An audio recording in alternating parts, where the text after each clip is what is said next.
What's going on, everybody? Welcome to the Extraordinary Men Podcast. And you guys by now should know me. In case you don't know me, I am Phil Jones or Mike Jones, however you know me personally or professionally. And you guys know the single greatest co-host on the face of the planet. I don't even call him a co-host. This is like my symbiotic twin and stuff. It's like you see me, you see him, you see each other. Like it's a part of the thing. He's going to be joining us today through audio. I'm going to let him introduce himself. Are you ready to introduce yourself, King? What's going on? What's going on? It's Midas. Make sure you put a king in front of that. Let's go. All right. So, for those who don't know, being an extraordinary man means that sometimes you have to make extraordinary sacrifices. And for a man like Oh, himself, that's not bad. not being present on the show is an extraordinary sacrifice. But because of the nature of the business that he is in, he sometimes is going to be all over the place. Today it could be here, tomorrow it could be Kalamazoo, Michigan. The next day he could be right here sitting next to me on a working vacation. Regardless of the matter, we as the extraordinary men will always make sure to produce the content that you guys continue to come and see and make ourselves available for you guys in content form by whatever means necessary. King, do you agree with that? Absolutely, 100%. Money don't stop, man. The work don't stop. With that being said, let's get right into it. So I call today the extraordinary wrap up. Why do I call this the extraordinary wrap up? I call it the extraordinary wrap up because of the fact that we talk about so many different topics on this channel. And a lot of times we can easily get lost in the sea of exchange of opinions and exchange of thoughts or whatever have you. One of the most important things that I see and that I will always see is the necessity to make sure that everything that we produce is to the top level that we can put it out there. I'm gonna keep that chat box up there. As soon as you guys see, hear, whatever have you, make sure you guys check in, say hello, wipe your feet, go ahead and make sure to speak to the king and I this Saturday morning. I know tomorrow is Easter. You guys could be anywhere, but you chose to be here with us. And we humbly thank you guys for that commitment to the Extraordinary Men podcast, as always. So, what about this wrap up? One of the things that we do here at the Extraordinary Men is that we have a lot of conversations. And in these conversations, a lot of the things that we talk about are not necessarily intended solely to push the envelope, but we say things based on the perspectives of not only ourselves as men, but on behalf of men that we talk to on a regular basis, solely because of the fact that a lot of people are okay having these conversations behind closed doors, but they're scared to bring them to the forefront. I don't even say scared. It's such a stigma to have a free mind and to be able to speak your piece without the fear of backlash or the fear of It's a being different labeled model. something. It's a different model. I'm trying to figure it out myself. A lot of us don't want to be labeled, or a lot of us don't want to be mislabeled inappropriately. And in the process of us going through whatever it is that we're going through, what we want to do is we want to ensure that we are putting ourselves out there in the best way humanly possible. But we also want to make sure that we're hitting the mark and we're not being afraid to have the conversations that need to be had. A man's place in society is not necessarily defined by a set of tick marks, but it is defined by the relationship that he has with the people in society, with his family, with his children, with his spouse, with the community as a whole. So all men are not created equal, as all women are not created equal. However, there are some things that are universally understood amongst men and women, or universally accepted or expected amongst men and women. So, King, you there? Yeah, I think that ultimately also boils down to um the three main rules, especially if we're speaking specifically just about men in general. The three main rules of being in control of your finances, being in control of your household, and being in control of your emotions. You know what I'm saying? I think that's a big part of it as well. And those are the basic building blocks that's, leading into exactly what you're talking about. And when it comes to certain things, and it's like I like to label these things universal truth. You see, what a universal truth is one of those things that is regularly accepted. Like, for instance, somebody tells you that the sky is blue. Like, okay, well, why do you believe the sky is blue? If I look at a blue crayon, or if I look at this sponge that's sitting here, and I look at this and I look at the sky, I might say, hey, the sky isn't the same color as this one, but it's a variation of it. So why is the sky considered blue and the sponge is also considered blue? Well, that's what you would call a universal truth. It is Hold on, hold on. understood. It is understood by the masses that this is universally accepted as something that applies. So when it comes down to me as a man, a lot of when I'm trying to court a woman, or a lot of when people are regarding me in society, is going to be based solely off of what I have accomplished and what I've done. The content of my character comes into play after the content of my accomplishment.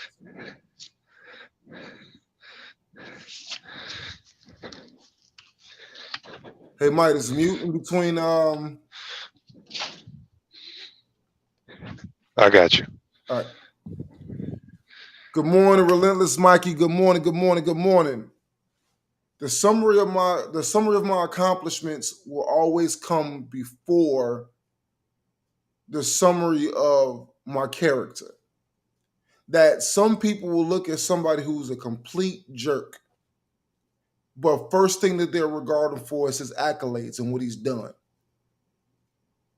Like, there was rumored that Michael Jordan's a poor tipper and at restaurants or whatever have you, that he may not be one of the best guys when it comes down to how he treats wait staff and stuff. Again, I don't know this to be true. I would never put dirt on another man's name without any type of actual proof myself. But because of the fact that it was rumored, I'll use this as my example that no matter how he is off the court, nobody will ever take away from what he has accomplished and made of himself on the court at all. But in retrospect, when it comes to a woman, her attitude, her dress, her appearance, is she modest? Is she loud? Is she outspoken? Is she this? Is she that? That's going to always be the predominant judgment that's going to happen. So those are what we would consider universal truths, that it's very seldom that somebody's going to look at me and say, I wonder what his mind is, before they say, I wonder what he drives. I wonder what he does for a living. I wonder where he is. Hold on. Say, I disagree. In a lot of ways, your character will dictate your accomplishments. Caveat being, you own your own business and you're the only employee. Just my opinion. You see, we got to get past the first layer of perception just to even get to the point of caring if you own your own business. You see, again, it's like you validate my point and negate it at the same time, because there has to be the initial breakdown to find out. First, I have to care about who you are to consider what you do. So the thing is that if you come off a certain way, and again, the Michael Jordan example is more so of you're a larger than life public figure. In most instances, when people are dealing with me, there'll always be some assessment of, how do I look? How am I dressed? How am I presenting myself? Before you even take the time to look beyond that, there's always going to be layers that you have to look beyond something to be able to judge whether something is or something isn't. We don't know. I have this hat on today, and I have it worn to the back. Why? Just because I felt like it. I haven't shaven. I have a semi-bald head, and I haven't actually took the time to cut my hair, and I decided I would just conceal it. To somebody, you would not consider my character out the gate if you seen me walk out in the street with this appearance. You would see this appearance and you would immediately prejudge. You probably wouldn't think very high of my value because the overall perception of people who dress and look like this sometimes are perceived to not have that much value. Otherwise, why would they do it? So it's not taken away from the truth of a situation. I'm just saying that there is a universal truth that is generally accepted until you go past the initial layers of figuring out what is and what isn't.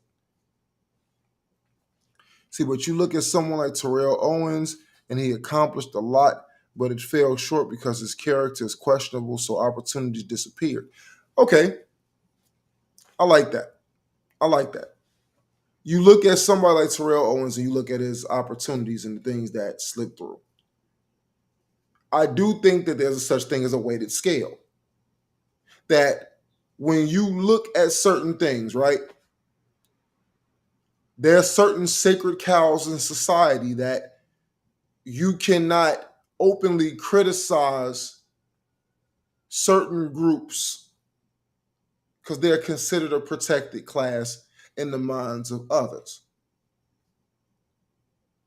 So to say something in a negative light, and it's like I always bring this up, is like to have a critical position on the LGBT community. I often hear people use the phrase before they express their criticism, which may be a valid criticism. Well, you know, I don't have anything against gay people. Or you may hear a white person who has a seemingly valid criticism of the black community or the perception of the black community. They have to put the disclaimer out, well, I'm not racist to anything. A lot of those circumstances put us in positions to where there is a underlying universally understood thing to say if you are a white person, especially a white male, you can't say certain things without being labeled a racist. You can't say certain things about the LGBT community without being considered a homophobe.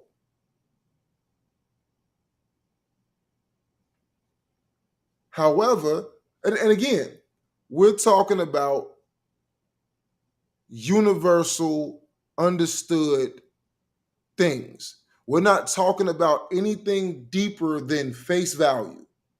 Reason being is because of the fact that I have to care enough to learn your character. So, Mikey, you as an individual, you have some extremely strong views, and a lot of your extremely strong views I agree with. I hands down applaud. I feel the same way in a lot of regards, although we see things from a completely different side of the spectrum. However, if you said something out loud that I may feel the same way about one of these protected classes, I would not be looked at the same way as you would be looked at. You may be looked at as a racist, whereas I may be looked at as an Uncle Tom. So I would be looked at as a sellout. You'd be looked at as somebody who you hate black people, which both of these things couldn't be further from the truth. Nobody cares about my character at that point once they've already prejudged me because there's this universally understood set of check marks to say if you hit this description, this description, this description, before I actually get a chance to get to know you or hear anything about you, I have now judged you. I have now placed you in a box that you are inappropriately placed in solely based off of the fact that it's understood that if you are not a person that's like this, If you are not a racist, you don't say these things. You don't even skirt around it because somebody has painted the narrative to say that this is what the universal truth is. That's what I want to say that looking at situations like what someone would consider manhood to be is that when you hear a lot of women speak about the type of man that they want, oftentimes hear a lot of the you oftentimes hear a lot of the same rhetoric and talking points over and over again. You generally don't hear a lot of wavering things. It's like it's always the same things where it's like I want somebody that's nice, somebody that cares about me, somebody. But the reality of what they want couldn't be further from the truth based off what it is that they say they want. It's just like they say things that sound reasonable. Well, you do want a man that's nice to you. You do want a man that's courteous, a man that's thinking about you, a man that's caring, a man that's hardworking, a man that's going to get up and take care of you, that's going to do right by you, that's going to provide a life for you. These things sound good. Tick mark, tick mark, tick mark, tick mark, tick mark. It's a universally understood thing that it's like, okay, in somebody's view, that this is what a man is supposed to be. Yeah, I owe you a phone call and you're gonna So get it. When I say a minute, I meant within a 24-hour time span. You gotta remember, it's like CP time. See how I did that? CP time. I'm always late. Joking, that was joking. over I'll call you Instagram. after the show. So the issue with that, Mike, Go ahead. is that the issue with that is they say that they want that, but they don't really fully grasp the understanding of what all is involved when it comes to a man like that. You know what I'm saying? They think that they're going to be able to just be on easy street when they don't understand that in order to have that high value man, that they don't really necessarily pay attention to what that man actually does in order to put himself in position to be a high value man and the amount of work that goes into becoming a high value man. So they think that they're going to be able to just chill and breathe easy and be cool. And they don't understand that they will be working for that man to be able to continue to afford the life that they say that they want. So they want all the amenities that come along with it, but they don't want none of the work that comes with it. Well, what I want you to think about is when you because the relationship conversation is just the nuance of the larger picture. The larger picture is more so revolving around the understanding that there are certain things that are universally assumed or universally understood. Like how I made the reference early on about the sky being blue. And with the sky being blue, it's like, well, how is the water blue and this is blue, but there's two different kind of blues. So there's also a difference between cocky and confident when it comes to character. You see, the thing is, like, to get to know somebody's character is something that you observe. It's something it generally, to properly observe somebody's character means that A, you'd have to get to know them, and B, you would have to actually take time to learn things about them. So if I see somebody who is on the campaign trail and they just seem like Bill Clinton, for all intents and purposes, seemed like he might have been a pretty great guy. Might have been. But then when you look over the crime bill and a couple other things that he actually did behind closed doors, well, you might change your mind. I think a lot of times the fact that outward appearance and character are oftentimes conflated. That we look at something that how you present yourself. We look at the outward packaging, and that's what we consider character to be. Because you will look at somebody who is an overall decent person. Like let's just use Will Smith as an example, right? He's had decades of what you would consider to a virtually flawless career. Big box movies, big like TV shows, whatever. Anything he put his name on pretty much turned to gold. In his almost 30-year career, he made a stupid judgment. And that stupid judgment has everybody questioning his what? His character. Is this who he really is behind closed doors? Wow, we never thought that the Golden Boy could ever present himself in such a light. Not Will Smith. Oh, he wouldn't have did that to The Rock. He wouldn't have did that to any tough guy. Why is it that when the women would crack in the jokes, he just laughed along? But why was it when Chris Rock cracked the joke, somebody who was smaller and weaker and less, why he had to go and physically assault him? All the questions start popping up in the radar circle, and now we question his character.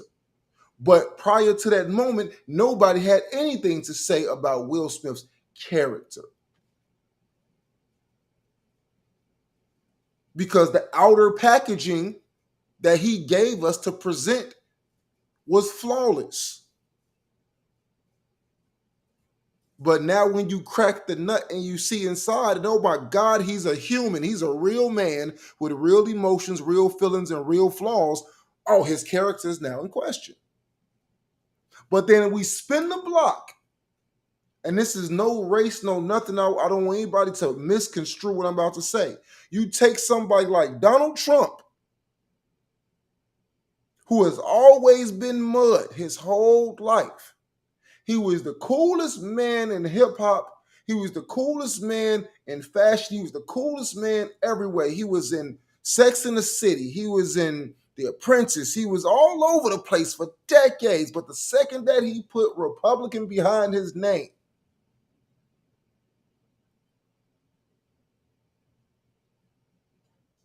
so somewhere there's a mic dropping somewhere. The second that he put Republican behind his name, the same person that he was his entire life, now all of a sudden he is scum. But he wasn't scum for the last almost 40 years. This is what I'm talking about these universally accepted things that people that him being a billionaire, the summary of his accomplishments was more important than who he was. Good, bad, indifferent. Nobody cared about who he was or what he was prior to the decision that he made, which was running as a Republican. Nobody questioned Will Smith's authenticity as a good, successful person until he had a flawed moment. Whether you agree or disagree with that flawed moment, until it happened. So we literally used people's successes and used their wins and used the summary of their accomplishments to define who they were before anybody ever seen a single iota of a human reaction from them. That's my point.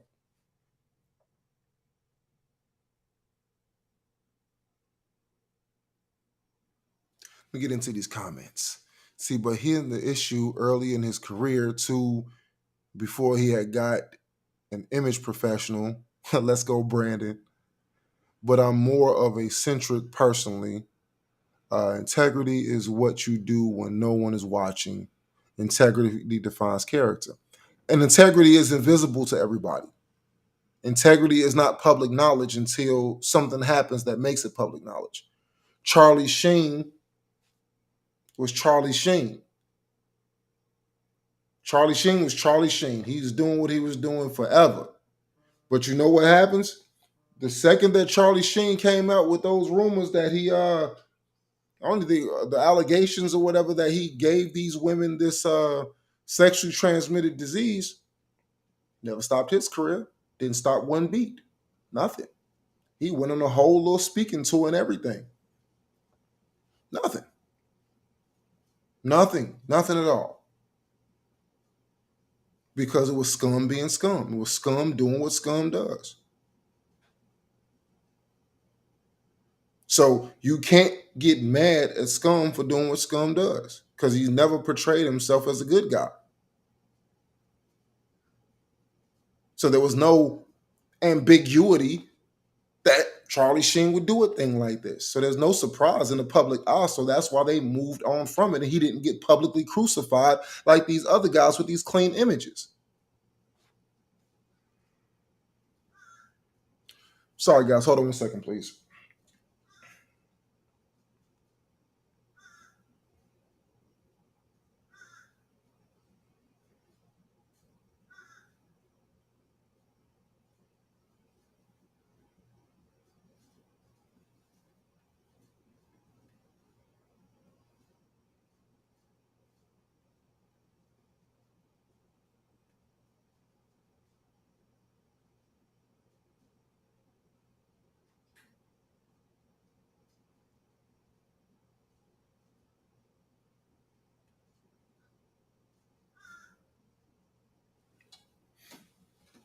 All right. Sorry, I'm teleparenting.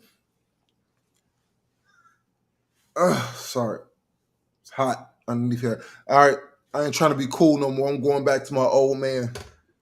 All right. Give my head a chance to breathe. We're looking at my bald spot. Hey, y'all leave me alone.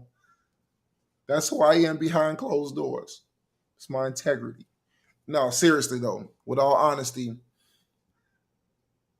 the concept of universal truths, and it's like I don't want to stray too far away from the subject matter because I think that it's important that we understand that there is something that is inherently flawed with the idea.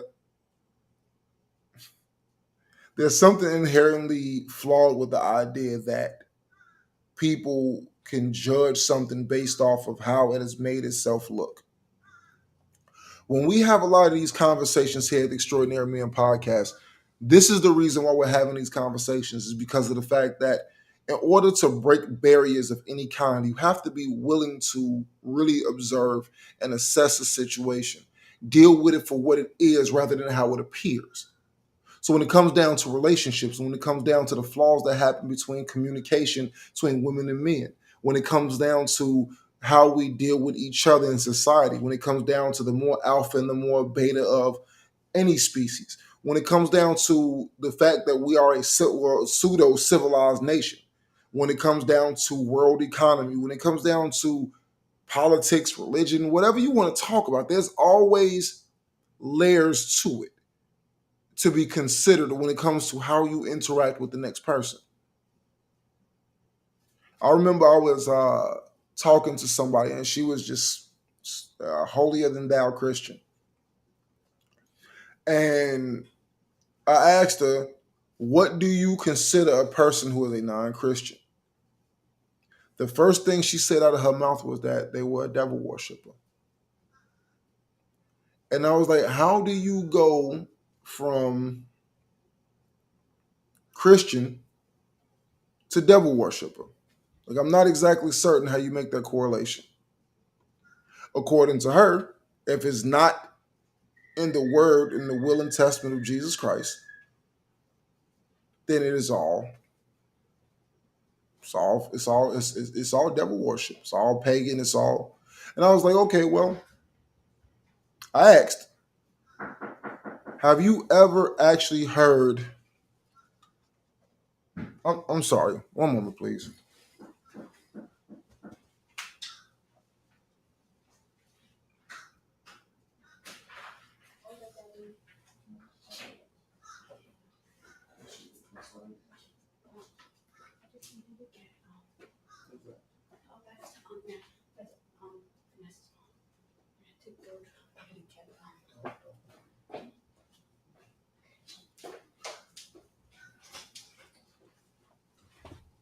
All right. No. My daughter is going to hang out with some friends and she just popped up at the door and now she's back out the door again. This is what it's like when you have teenagers. For all of you guys that are out here that don't know what it's like to have teenagers, they're They have social lives. They're here, they're gone, they're here and there. Hey, Dad, I need money, and then they're out.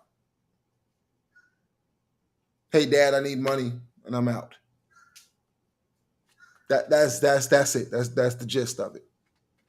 So anyway, back where I was beforehand. And Midas, I know you working and stuff, but if you could chime in at any point in time, I'd definitely like to hear from you.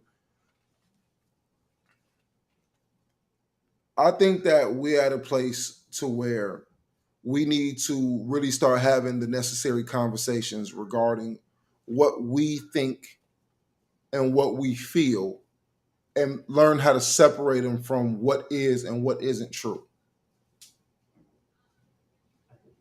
As a man in my own right, I have the ability to challenge status quo or challenge popular belief and take it into a place to where I feel that it needs to be considered. Now, does that mean that I'm always right 100% of the time? No. But I'm not wrong 100% of the time either. That's where the challenge of popular think comes in.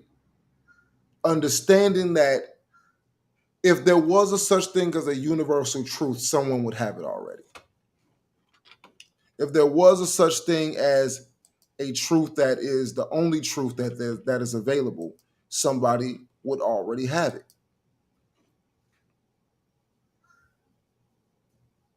The thing about life is the fact that life is continuous. It doesn't stop. Not for me, not for anybody. We have to learn it as we go. When it comes down to what makes a man, a lot of the times men have no problem ranking themselves amongst other men. When you're in a room with other men, you value the skills and the assets of other men. When you see a man who does not project himself in the way that you or what is universally understood amongst men, we tend to not look favorably upon that man.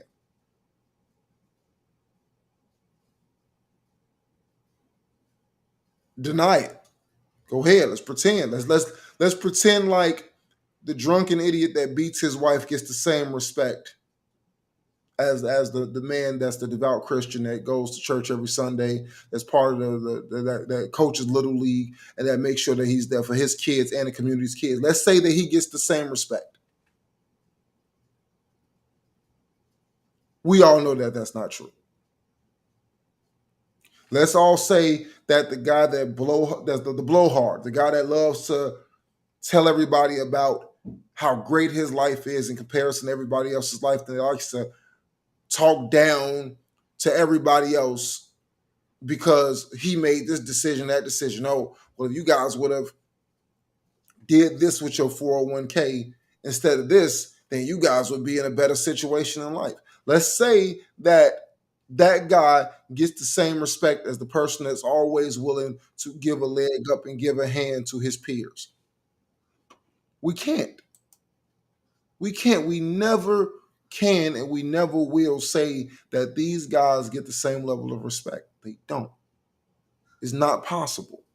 Because as men, we look at the accomplishments of other men and we look at the competency of other men and we admire what's great about other men.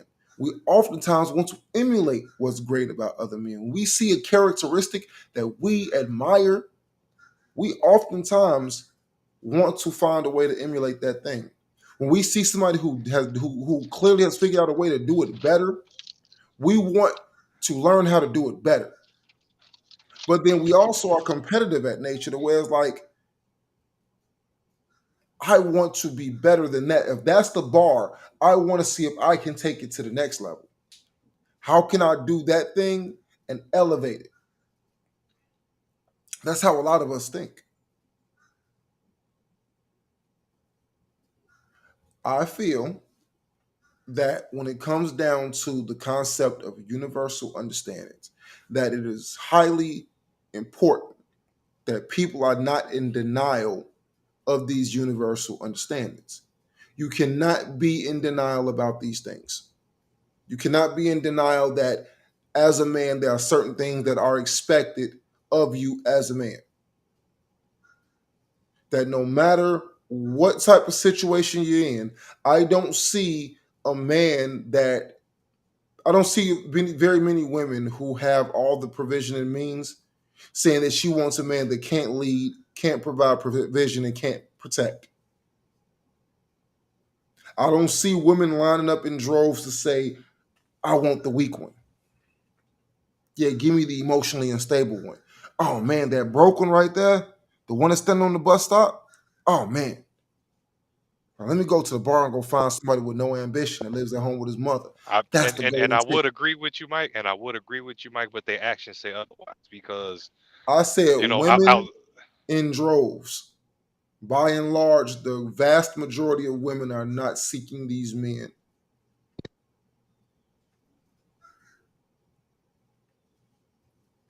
That's what I meant. You there? yeah, I'm listening. No, that's it.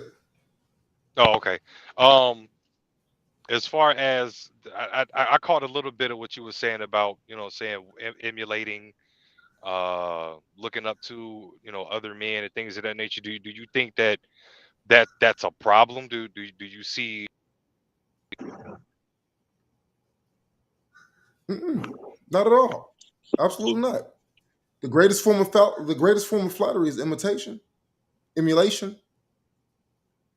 You have to think about it. Your son is going to one day try to be figuring out what a man is. He's going to put on your shoes and he's going to walk around in them and he's going to pretend like his voice is deep because he's trying to see what it's like to be in your shoes. It's like it's a natural thing. Hate is an hate and envy are other forms of flattery because there's a negative side to where you can't tap into your own competency and you don't understand how this person is able to do so and it brings loathing to you and discomfort.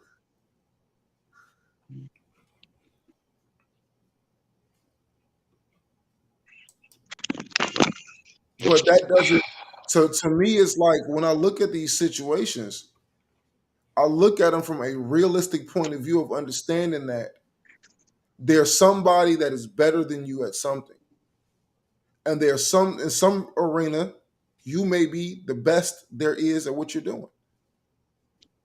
It's just like the concept of was Michael Jordan the greatest basketball player that ever lived? It is universally acceptable. Is it reality? No, because we've never seen 100% of basketball players during his era play him and not beat him. So you have to ask the metric for what being the greatest of all time is he hit those tick marks for majority of people. If we say Dave Chappelle is the funniest man alive, it's because for the majority of people, he has hit this universal tick mark for what majority of us consider to be funny. Didn't say the funniest guy in the black circuit. We didn't say the funniest guy in the white circuit or the funniest Jewish comedian. We didn't say the nuance guy. We didn't say the funniest prop comic. We said for you to be considered the greatest, the alpha dog, that means there has to be a consensus that breaks majority of barriers, that it is relatively agreed across the spectrum that the majority of what you do resonates with majority of the people most of the time.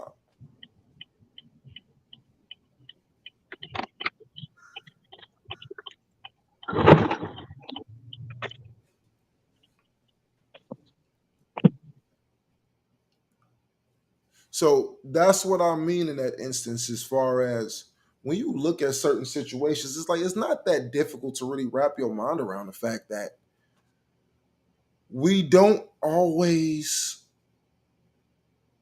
we don't always see the large picture 100% of the time. And life experience does play a lot of the reason why we see things the way that we see them. And it doesn't mean that we're wrong. It just means that we're limited. We're limited to our experiences and to our analysis. And only through actually breaking past those barriers and getting to know other people's point of view are we ever going to be able to learn and build past those barriers. We have to understand that we are given a specific point of view, a specific point of reference, a specific level of understanding. And in that specific level of understanding, we have to come to the realization more so than ever that just because I feel it doesn't mean it's right, doesn't mean it's wrong either.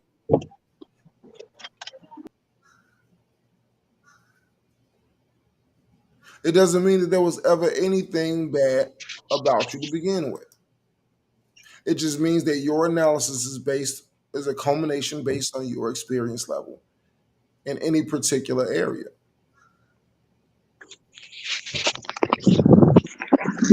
And that alone will give you all that you need majority of the time. But in connecting with other people and getting varying points of view and varying points of reference is where you're finally going to learn the most valuable attributes of what life has to offer to you.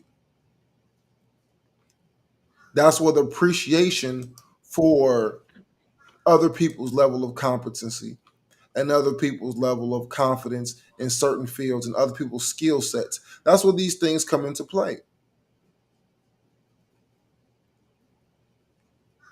It's not a negative thing at all. It's not a negative thing at all.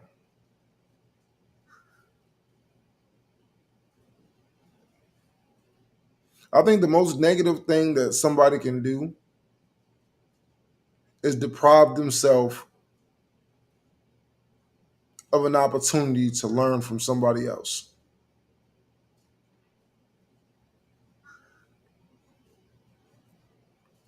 To deprive yourself of an opportunity to be able to say, hey, where'd you learn that? How did you do that? Where did you get that from?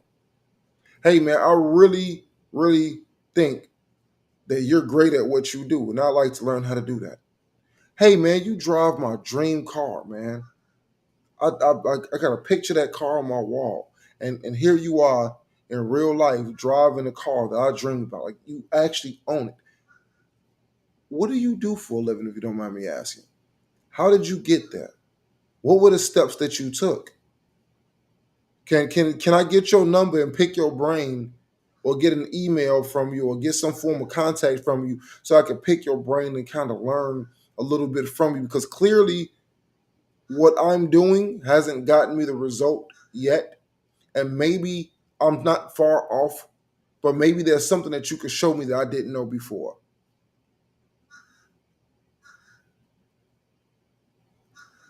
I don't see anything wrong with that. I don't think there's anything embarrassing about that. I personally think that showing admiration for people who have done it before you and done it better than you is the only way you'll actually get better. For someone to watch a video of somebody doing a specific thing, and then you're practicing, like I've jailbroken phones based off what I've seen in YouTube videos. I've learned all types of technological advancements, cooking recipes. I've watched short videos on how to create certain food. Like I just made sun-dried tomatoes. I know it's not necessarily the greatest thing in the world, but I literally sat there and I watched somebody go through, and they were oven dried, it wasn't sun dried, but I was watching them do their own version of sun-dried tomatoes. And it piqued my interest to say, I really like when people make pasta dishes and other things and they have the sun-dried tomatoes. I want some of that to incorporate into my meals as well. Nothing wrong with it. Nothing wrong with it. Now, if somebody wanted to learn how to do it, it's a skill that I actually know how to do in practice that I can pass to somebody else. The challenge is take what I did and do it better. Make it bigger. go further with it than I was able to go. And that's what I think that a lot of men are missing a lot of the time is the perception or the perspective of what it's like to actually appreciate the fact that somebody did it better than you before you. Because now the hard work is out of the picture. The hard work is gone. Now all you have to do is just learn it and build from it.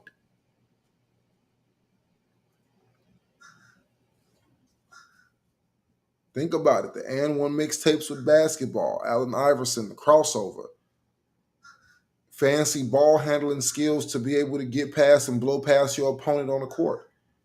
They saw Allen Iverson do it, and what did they do? They went and they practiced and they practiced and they practiced and they just did everything under the sun with what that man made popular. And now you got Kyrie Irving that's virtually unstoppable on the basketball court.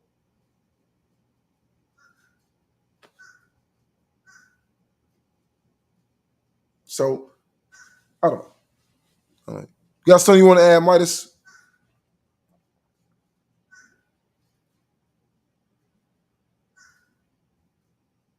As I stated, he's on assignment right now.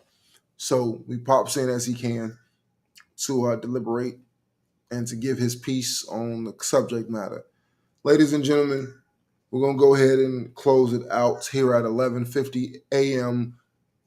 Eastern Standard Time, 10:50 a.m. Central Time.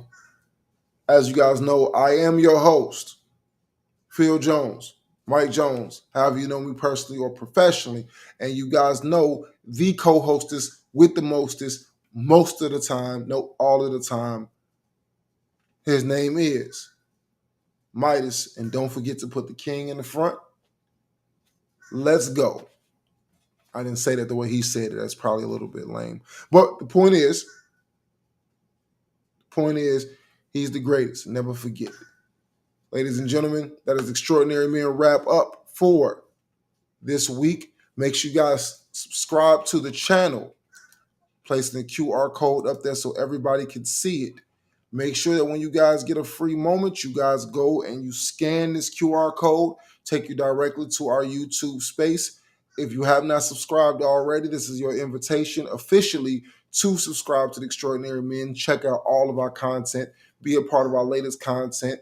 Have your words in the comment section. Speak your piece on whatever it is that you think regarding the subjects that we discuss here in Extraordinary Men, and much more to come. And again, I'm your host, Phil Jones. Peace.